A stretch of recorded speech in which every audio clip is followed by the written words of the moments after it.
ಮೇರೆ ನಮಸ್ಕಾರ. ನಮ್ಮ ಯೂಟ್ಯೂಬ್ ಚಾನಲ್ಗೆ ತಮಗೆಲ್ಲ ಸ್ವಾಗತ. ನಾನು ದೇವರಾಜ್ ರೆಡ್ಡಿ, ಅಂತರ್ಜಲ ತಜ್ಞ, ಚಿತ್ರದುರ್ಗದಲ್ಲಿ ಜಿಯೋ ರೈನ್ ವಾಟರ್ ಬೋರ್ಡ್ ಸಂಸ್ಥೆಯ ಮುಖ್ಯಸ್ಥ. ಆದ್ಮೇಲೆ ನಮ್ಮ ಯೂಟ್ಯೂಬ್ ಚಾನಲ್ ವಿಡಿಯೋಗಳನ್ನು ಲೈಕ್ ಮಾಡೋದು, ಶೇರ್ ಮಾಡೋದು, ಸಬ್ಸ್ಕ್ರೈಬ್ ಮಾಡೋದನ್ನ ಮರಿಬೇಡಿ. ಬೋರ್ವೆಲ್ ರೀಚಾರ್ಜ್ಗೂ ಮೊದಲು ಈ ಒಂದು ಪರೀಕ್ಷೆಯನ್ನು ಮಾಡಿ. ನಮಗೆಲ್ಲ ಗೊತ್ತಿದೆ, ಬೋರ್ವೆಲ್ ಕೊಳವೆ ಬಾವಿ ಅಂತೇವೆ, ಟ್ಯೂಬ್ವೆಲ್ ಅಂತ ಹೇಳ್ತೇವೆ. ಈ ಥರ ಕೊಳವೆ ಬಾವಿಗಳಿಗೆ ಬೇರೆ ಬೇರೆ ಹೆಸರಲ್ಲಿ ನಾವು ಕರೆಯುವಂಥದ್ದು ನಮಗೆಲ್ಲ ಗೊತ್ತಿರುವಂಥದ್ದು. ಕೊಳವೆ ಬಾವಿಗಳನ್ನು ಕೊರೆಯುವಂಥ ತಾಂತ್ರಿಕತೆ ನಮಗೆಲ್ಲ ಗೊತ್ತಾಗಿ ಸಾಧಾರಣ ಒಂದು 50 ವರ್ಷಗಳಾಯಿತು. ಈ 50 ವರ್ಷಗಳ ಹಿಂದೆ ಕೊಳವೆ ಬಾವಿಯ ಪರಿಚಯ ಯಾರಿಗೂ ಇರಲಿಲ್ಲ. ಈ ಕೊಳವೆ ಬಾವಿ ಕೊರೆಯುವಂಥ ಒಂದು ಟೆಕ್ನಾಲಜಿ ಬಂದಾದಮೇಲೆ ಎಲ್ಲ ಕಡೆಗೂ ಕೃಷಿಗೆ, ನೀರಾವರಿ ಆಗ್ಬೋದು, ತೋಟಗಾರಿಕೆ ಮಾಡಲಿಕ್ಕೆ, ಎಲ್ಲ ಕ್ಷೇತ್ರಗಳಲ್ಲೂ, ಕಾರ್ಖಾನೆಗಳಿಗೆ, ಕುಡಿಯೋ ನೀರಿಗೆ, ಎಲ್ಲೆಂದರಲ್ಲಿ ನೀರು ಬೇಕು ಅಂದರೆ ಬೋರ್ ಹಾಕು. ಆ ಥರದಲ್ಲಿ ಇವತ್ತು ಕೊಳವೆ ಬಾವಿಯ ವ್ಯಾಪಕವಾಗಿ ಹರಡಿದೆ. ನಾವು ತೆಗೆಯುವಂಥ ನೀರು ಅಂತರ್ಜಲ, ಭೂಗರ್ಭದಲ್ಲಿ ಇರುವಂತಹ ನೀರಿನ ಮೂಲಗಳನ್ನು ಕೊಳವೆ ಬಾವಿ ಅನ್ನೋ ಒಂದು ತಾಂತ್ರಿಕತೆ, ರಂಧ್ರಗಳನ್ನು ಕೊರೆದು ಅದರ ಮುಖಾಂತರ ತೆಗೆಯೋದಕ್ಕೆ ಕೊಳವೆ ಬಾವಿ ಅಂತೀವಿ. ಈ ಕೊಳವೆ ಬಾವಿಯನ್ನು ಕೊರೆಯುವಂತಹ ಪ್ರಾರಂಭಿಕ ಹಂತದಲ್ಲಿ ನಾವು ಸ್ಲೋ ರಿಗ್ ಅಂತ ಇತ್ತು, ಆಮೇಲೆ ಫಾಸ್ಟ್ ರಿಗ್ ಅಂತ ಬಂತು, ಈಗೆಲ್ಲ ಸೂಪರ್ ಫಾಸ್ಟ್ ರಿಗ್ಸ್ ಅಂತ ಬಂದಿದೆ. ಈ ಕೊಳವೆ ಬಾವಿ ಕೊರೆಯುವಂಥ ಪ್ರಾರಂಭಿಕ ಹಂತಗಳಲ್ಲಿ ನಾವೇನು ಮಾಡ್ತೀವಿ, ಮೇಲೆ ಬೋರ್ವೆಲ್ ನಮ್ಮ ಕೃಷಿ ಭೂಮಿಯಲ್ಲಿ ನೆಲದ ಮಟ್ಟದಲ್ಲಿ ಕೊರೆಯುವಂಥ ಸಂದರ್ಭದಲ್ಲಿ ಮೇಲೆ ಮಣ್ಣಿನ ಪದರ ಇರ್ತದೆ, ಅದರಿಂದ ಕೆಳಗೆ ಶಿಥಿಲವಾಗಿರುವಂಥ ಪದರ ಇರ್ತದೆ, ಅದರಿಂದ ಕೆಳಗೆ ಬಂಡೆಗಲ್ಲಿನ ಪದರ, ಅದಕ್ಕೆ ಟೊಳ್ಳು ಪದರ ವಲಯ ಅಂತ ಹೇಳ್ತೇವೆ.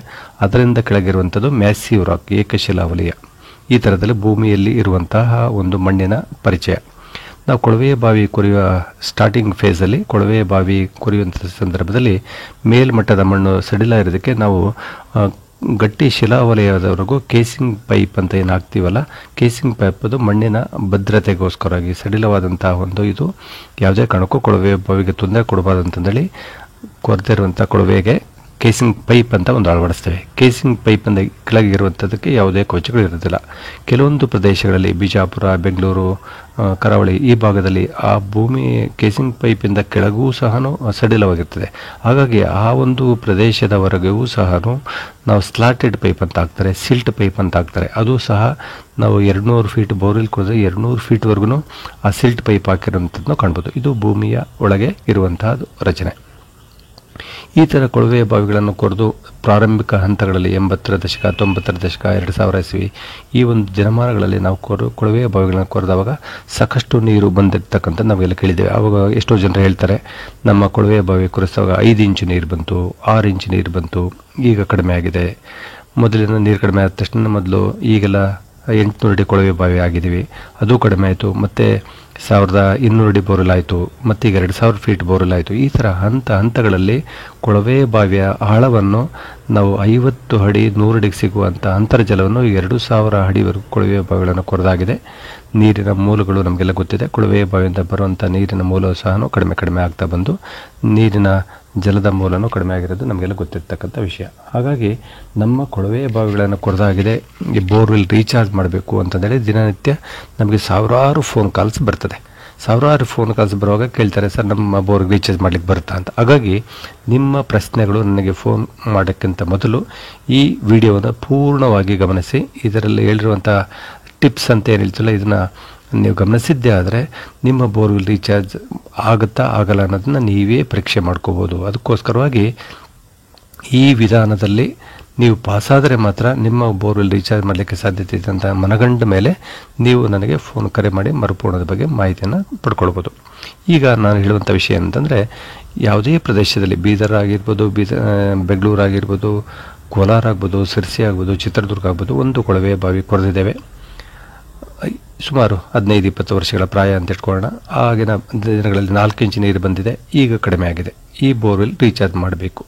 ಇದನ್ನು ಮರುಪೂರ್ಣ ಮಾಡಲಿಕ್ಕೆ ಕೆಲವರು ಹೇಳ್ತಾರೆ, ಆ ಬೋರ್ವೆಲ್ ಸ್ಥಳದಲ್ಲಿ ಸಾಕಷ್ಟು ಮಳೆ ನೀರು ಹರಿದು ಬರುವಂಥ ಪ್ರದೇಶ ಇದೆ, ನಮ್ಮ ಬೋರ್ವೆಲ್ ರೀಚಾರ್ಜ್ ಮಾಡಲಿಕ್ಕೆ ಸಾಧ್ಯತೆ ಇದೆಯಾ ಅಂತ ಒಂದು ಪ್ರಶ್ನೆ ಬರ್ತದೆ. ಹಾಗಾಗಿ ಈ ಬೋರ್ವೆಲ್ ರೀಚಾರ್ಜ್ ಆಗುತ್ತೆ ಆಗಲ್ಲ ಅನ್ನೋದಕ್ಕೆ ಫಸ್ಟ್ ಮಾಡಬೇಕಾಗಿದೆ ಅಂತಂದರೆ, ನೀರಿನ ಟ್ಯಾಂಕರನ್ನು ತಂದು ನೀರನ್ನು ಕೊಳವೆ ಬಾವಿಗೆ ತುಂಬುವಂಥದ್ದು ಒಂದು ಪರೀಕ್ಷೆ. ಕೊಳವೆ ಬಾವಿಗೆ ಟ್ಯಾಂಕರ್ ನೀರನ್ನು ತುಂಬುವಂಥದ್ದು ಹೇಗೆ ಅಂತಂದರೆ, ಈಗ ಈ ಚಿತ್ರದಲ್ಲಿ ಕಾಣಿಸ್ತಾ ಇರುವ ಹಾಗೆ ಒಂದು ಟ್ಯಾಂಕರ್ ತಂದು ನೀರನ್ನು ತಂದು, ಅದು 4000, 6000, 10000 ಅಷ್ಟೇ ಲೀಟರ್ ಇರ್ಬೋದು.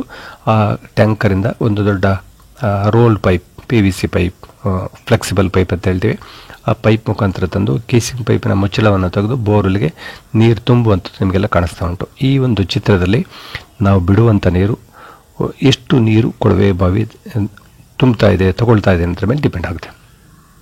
ಕೆಲವೊಂದು ಕೊಳವೆ ಬಾವಿಗಳಿಗೆ ನೀವು ಎಷ್ಟೇ ಪ್ರಮಾಣದ ನೀರನ್ನು ಕೊಟ್ಟರೂ ಅಷ್ಟೇ ಪ್ರಮಾಣದ ನೀರನ್ನು ಕುಡಿಯುವಂಥ ಸಾಮರ್ಥ್ಯ ಕೊಳವೆ ಬಾವಿಗಳಿಗಿದೆ. ಕೆಲವೊಂದು ಬೋರಲ್ಲಿ ನೀವು 6,000 ಲೀಟರಿಂದ ತಂದಂಥ ಟ್ಯಾಂಕರ್ ನೀರನ್ನು ನಿಮಗೆ 1 ಗಂಟೆ ಒಳಗೆ ಪೂರ್ತಿ ಖಾಲಿ ಅಂತ ಎಕ್ಸಾಂಪಲ್ಸ್ ಇದೆ. ಅದಕ್ಕೆ ಈ ಬೋರ್ಲಿನ ಸಾಮರ್ಥ್ಯ ಜಾಸ್ತಿ ಇದೆ ಅಂತ. ಅದಕ್ಕೆ ನಾವು ಹೇಳುವಂಥದ್ದು ಏನಂತಂದರೆ, ಕೆಲವೊಂದು ಕೊಳವೆ ಬಾವಿಗಳು 5,000 ಗ್ಯಾಲನ್ ಬೇಕಾದ್ರೂ ನೀರನ್ನು ತಗೊಳ್ಬೋದು, ಕೆಲವು ಬೋರಲ್ಲೂ 4,000 ಗ್ಯಾಲನ್ ಬೇಕಾದ್ರೂ ತಗೊಳ್ಬೋದು. ಈ ಥರ ಒಂದು ಸಣ್ಣ ಪರೀಕ್ಷೆ ಮಾಡಿ ಒಂದು ಟ್ಯಾಂಕರ್ ನೀರನ್ನು ನಿಮ್ಮ ಕೊಳವೆ ಬಾವಿ ತುಂಬುವಂಥ ವಿಧಾನದಲ್ಲಿ ನೀರನ್ನು ಚೆನ್ನಾಗಿ ಹೀರುವಂಥ ಸಾಮರ್ಥ್ಯ, ಇಂಗುವಂಥ ಅಲ್ಲಿ ಕ್ರಿಯೆ ನಡೆದಿದ್ದೆ ಆದರೆ ಈ ಬೋರ್ಗೆ ಮರುಪೂರ್ಣ ಮಾಡಲಿಕ್ಕೆ ಸೂಕ್ತವಾಗಿದೆ ಅನ್ನೋದು ಒಂದು ಕಲ್ಪನೆ. ಕೆಲವರು ಹೇಳ್ತಾರೆ, ಸರ್ ನನ್ನ ಕೊಳವೆ ಬಾವಿ ಕೊರೆದಾಗಿದೆ, ನೀರು ಕಡಿಮೆ ಬಂದಿತ್ತು, 1 ಇಂಚ್ ಬಂದಿತ್ತು, ಈ ಬೋರ್ಲ್ ಮತ್ತೆ ರೀಚಾರ್ಜ್ ಮಾಡಿದ್ರೆ ಮತ್ತೆ 3-4 ಇಂಚ್ ಮಾಡ್ಬೋದಾ ಅಂತ ಕೆಲವರಿಗೆ ಪ್ರಶ್ನೆಗಳಿದೆ. ಹಾಗಾಗಿ ಈ ಪರೀಕ್ಷೆಯನ್ನು ನೀವು ನೋಡ್ತಾ ಇದ್ದೀರಾ. ಕೆಲವೊಂದು ಟ್ಯಾಂಕರಿಂದ ನೀರು ತುಂಬ್ತಾ ಇದ್ದಾರೆ. ತುಂಬುವಂಥ ನೀರು ಕೇವಲ 5-10 ನಿಮಿಷದಲ್ಲಿ ಬೋರ್ವೆಲ್ಗೆ ಬಿಟ್ಟಂಥ ನೀರು ಸ್ವಲ್ಪ ಮಾತ್ರ ನೀರು ತಗೊಳ್ತದೆ, ಮತ್ತು ನೀರಿನ ತುಂಬಿ ಚೆಲ್ತಾ ಉಂಟು. ಇಂತಹ ಒಂದು ಕೊಳವೆ ಬಾವಿಗಳಿಗೆ ಮರುಪೂರ್ಣ ಮಾಡುವಂಥ ಕ್ರಿಯೆ ತುಂಬ ಕಷ್ಟ. ಇಂಥ ಒಂದು ಇದರಲ್ಲಿ ಈ ಪ್ರದೇಶಕ್ಕೆ ಇಂಥ ಒಂದು ಕೊಳವೆ ಬಾವಿಗಳಿಗೆ ಮರುಪೂರ್ಣದ ರಿಸಲ್ಟು ಒಂದು 40% ಅಂತ ಹೇಳ್ಬೋದು. ಈ ಬೋರ್ವೆಲ್ ಮತ್ತೆ ಅಷ್ಟೇ ಪ್ರಮಾಣದ ನೀರು ಇಂಪ್ರೂವ್ ಆಗುತ್ತೆ ಅಂತ ಹೇಳಕ್ಕೆ ಬರೋದಿಲ್ಲ. ಈ ಒಂದು ಆಧಾರದ ಮೇಲೆ ಈ ಬೋರ್ವೆಲ್ ಇರೋಂಥ ಜಾಗದಲ್ಲಿ ಇಂಗು ಗುಂಡಿ ಮಾಡಲಿಕ್ಕೆ ಸೂಕ್ತವಾಗಿ ಇದೆಯೇ ಸೂಕ್ತವಾಗಿ ಇಲ್ಲ ಅನ್ನಲಿಕ್ಕೆ ಈ ಥರ ಪರೀಕ್ಷೆಗಳು ಮಾಡುವಂಥದ್ದು ವಿಧಾನ. ಕೆಲವೊಂದು ಬೋರ್ವೆಲ್ಗಳು ನೀರನ್ನು ಬಿಟ್ಟವಾಗ 20 ನಿಮಿಷದ ಕಾಲ ತಗೊಂಡು ಮತ್ತೆ ಅದು ಸಿಂಕ್ ಆಗಲಿಕ್ಕೆ ಕೆಳಗೆ ಹೋಗಲಿಕ್ಕೆ ಟೈಮ್ ತಗೊಳ್ತದೆ. ಇಂಥ ಬೋರ್ವೆಲ್ಗಳಿಗೂ ಸಹ ಮರುಪೂರ್ಣ ಮಾಡ್ಬೋದು. ಬೋರ್ವೆಲ್ಲಿಂದ ನೀರು ಓವರ್ಫ್ಲೋ ಆಗುತ್ತೆ, ಅದು ಕೆಳಗಡೆ ಹೋಗ್ಲಿಕ್ಕೆ ಟೈಮ್ ತಗೊಳುತ್ತೆ ಅಂತಂದರೆ ಇಂಥ ಬೋರ್ವೆಲ್ ಮರುಪೂರ್ಣದ ಸಾಮರ್ಥ್ಯ ಕಡಿಮೆ. ಇದನ್ನು ಏನಕ್ಕೆ ಅಂದರೆ, ನಮ್ಮ ಮನೆಗಳಿಗೆ, ಒಂದು ಸ್ಕೂಲ್ಗಳಿಗೆ, ಕಾಲೇಜ್ಗಳಿಗೆ ಇಂಥ ಒಂದು ಬೋರ್ವೆಲ್ಗಳು ಸಹ ನಾವು ಮರುಪೂರ್ಣ ಮಾಡಿ ನೀರನ್ನು ಹೆಚ್ಚು ಮಾಡ್ಬೋದು. ಮತ್ತು ಇನ್ನೊಂದು ಕಿವಿ ಮಾತು ನಿಮ್ಗೆ ಗೊತ್ತಿರಲಿ, ಮಳೆಗಾಲದ ದಿನಗಳಲ್ಲಿ ಮಲೆನಾಡಿನ ಪ್ರದೇಶ, ಕರಾವಳಿ ಪ್ರದೇಶ ಮತ್ತು ಬಯಲುಸೀಮೆ ಬೇರೆ ಬೇರೆ ಪ್ರದೇಶಗಳಲ್ಲಿ ಮಳೆಗಾಲದಲ್ಲೂ ಮರುಪೂರ್ಣ ಮಾಡದೇ ಇದ್ದರೂ ಸಹ ನಮ್ಮ ಬೋರ್ವೆಲ್ ಮುಚ್ಚಳದಿಂದ ನೀರು ಹೊರಗೆ ಬರುವಂತಹ ನಿದರ್ಶನಗಳನ್ನು ಕೇಳ್ತಾ ಇದ್ದೀವಿ.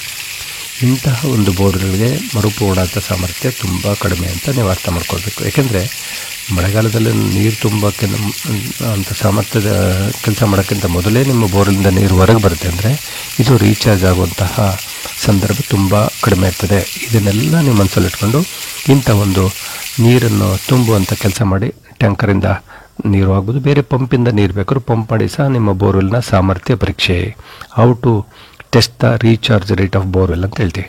ಇದನ್ನು ಪರೀಕ್ಷೆ ಮಾಡುವಂಥ ವಿಧಾನ ನಿಮಗೆಲ್ಲ ಅರ್ಥ ಆಗಿದ್ದೆ ಆದರೆ ಈ ಒಂದು ಪರೀಕ್ಷೆಗಳು ನೀವೆಲ್ಲ ಮಾಡಿಕೊಂಡು ಇದು ನಿಮಗೆ ಓಕೆ ಆದರೆ ಎಷ್ಟು ಬೋರ್ವೆಲ್ಸ್ ಇದೆ ಎಲ್ಲ ಬೋರ್ವೆಲ್ ನೀರು ತುಂಬುವಂಥ ಕೆಲಸ ಮಾಡಿ. ಇದರಲ್ಲಿ ಯಾವ ಬೋರ್ವೆಲ್ ಜಾಸ್ತಿ ಸಾಮರ್ಥ್ಯ ಇದೆ ಅಂತಹ ಕೊಳವೆ ಬಾವಿಗಳಿಗೆ ಮೊದಲು ನೀವು ರೀಚಾರ್ಜ್ ಮಾಡುವಂಥ ಕೆಲಸ ಮಾಡಿದ್ದೆ ಆದರೆ ಇದರಿಂದ ನಿಮಗೆ ಸಾಮರ್ಥ್ಯ ಪರೀಕ್ಷೆಯಲ್ಲಿ ಪಾಸ್ ಆಗಿರುವಂಥ ಬೋರ್ವೆಲ್ಗೆ ಮರುಪೂರ್ಣ ಮಾಡುವಂಥ ಕೆಲಸ ಮಾಡಿದರೆ ಆದರೆ ತುಂಬ ಹೆಚ್ಚಿನ ಲಾಭವನ್ನು ಗಳಿಸ್ಬೋದು ಅನ್ನೋದು ಈ ವಿಡಿಯೋ ಟಿಪ್ಸ್ ಅಂತಂದು ಹೇಳಲಿಕ್ಕೆ ನಾನು ಇಷ್ಟಪಡ್ತೇನೆ.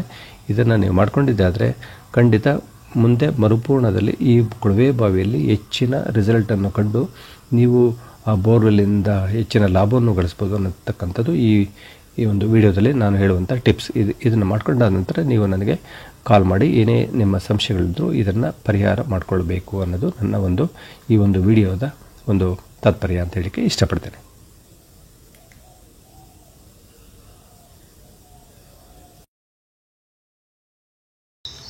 ಇಷ್ಟೊತ್ತು ನೋಡಿರ್ತಕ್ಕಂಥ ವಿಡಿಯೋದಲ್ಲಿ ನಿಮ್ಮ ಕೊಳವೆ ಬಾವಿಯ ಮರುಪೂರ್ಣದ ಸಾಮರ್ಥ್ಯ ಎಷ್ಟಿದೆ ಅನ್ನೋದ್ರ ಬಗ್ಗೆ ಸಾಕಷ್ಟು ವಿಡಿಯೋದಲ್ಲಿ ಎಕ್ಸ್ಪ್ಲೇನ್ ಮಾಡ್ತಾ ಹೋದ್ವಿ.